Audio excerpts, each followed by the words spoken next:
பார்த்திங்கன்னா நான் நிலக்கடலை பொட்டுக்கடலை தான் எடுத்திருக்கேன். அதுக்கு முன்னாடி 1 ஸ்பூன் நெய்யில் தேங்காய் துருவலை போட்டு நல்லா வறுத்து கோல்டன் ப்ரௌன் ஆகி தனியாக வச்சுக்கோங்க. இது எல்லாமே நம்ம வந்து போட்டு பூரணம் பண்ண போகிறோம். சூப்பராக இருக்கும். நிலக்கடலையை ஃபஸ்ட்டு நல்லா வறுத்துட்டு ட்ரை ரோஸ்ட்டு தான் பண்ணணும். எதுக்கும் எண்ணெயோ நெய்யோ எதுவும் யூஸ் பண்ணாதீங்க. அதை தோல் உரித்து நம்ம வந்து மிக்ஸி ஜாரில் போட்டு வச்சுக்கோங்க. அதே மாதிரி பொட்டுக்கல்லையும் நல்லா ஃபஸ்ட்டு ட்ரை ரோஸ்ட் பண்ணிடணுங்க.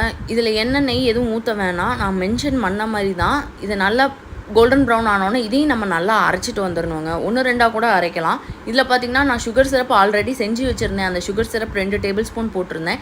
எனக்கு இது கரெக்டாக இருந்தது. உங்களுக்கு நாட்டு சக்கரை வேணுனாலும் போட்டுக்கலாம், இல்லை வெல்லம் வேணுனாலும் போட்டுக்கலாம், இல்லை ஒயிட் சுகர் வேணுனாலும் போட்டுக்கலாம். டேஸ்ட் வந்து ஒயிட் சுகரில் நல்லாயிருக்கும். பட் ஹெல்த்துக்கு நல்லா இருக்காது அப்படிங்கிறதுக்காக நான் இந்த ஆல்டர்னேட் எடுத்திருக்கேன். உங்களுக்கு இந்த மெத்தட் பிடிச்சிருந்ததுன்னா நீங்கள் என்னோடய மெத்தட்லேயே கண்டிப்பாக ட்ரை பண்ணி பாருங்கள்.